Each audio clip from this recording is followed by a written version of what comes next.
ఏటి ప్రతి ఓళ్ళకి ఇంకొక అలవాటు అయిపోయిందా? బాగా అలవాటు అయిపోయింది ప్రతి ఒక్కరికి. పల్లెటూరు లక్ష్మి వెళ్ళిపోతుంది, ఎక్కడికో ఎక్కడికో వెళ్ళిపోతుంది. ఎక్కడికి వెళ్ళిపోతున్నాను, ఎక్కడికి వెళ్తున్నానో మీకు తెలాల, అంతే కదా. మీరు ఎక్కడ కూర్చున్నా ముచ్చట్లు పెట్టుకున్నా నేనేమన్నా అడుగుతున్నానా? అడగట్లేదు కదా. మీరు ఏం చెప్తున్నారో నాకు తెలియట్లేదు కదా.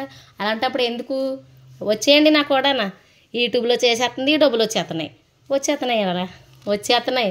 నాకైతే డబ్బులు భలేగా వస్తున్నాయి. మీరు ఊళ్ళో వాళ్ళని చెప్పుకుంటే ఎంత వస్తున్నాయో నాకైతే తెలియలేదు, కానీ నాకైతే భలేగా వచ్చేస్తున్నాయి డబ్బులు. వచ్చేచ్చు కదల్లా, ఎందుకు ఊరికనా పల్లెటూరులు వచ్చమని మీ నోట్లో పెట్టేసుకుంటున్నారు. ఊరికనా దిష్టి తగిలేసి నెల రోజుల నుంచి జ్వరంతో పడుకుంటున్నాను. లేగలేకపోతున్నాను, తినలేకపోతున్నాను, ఉండలేకపోతున్నాను.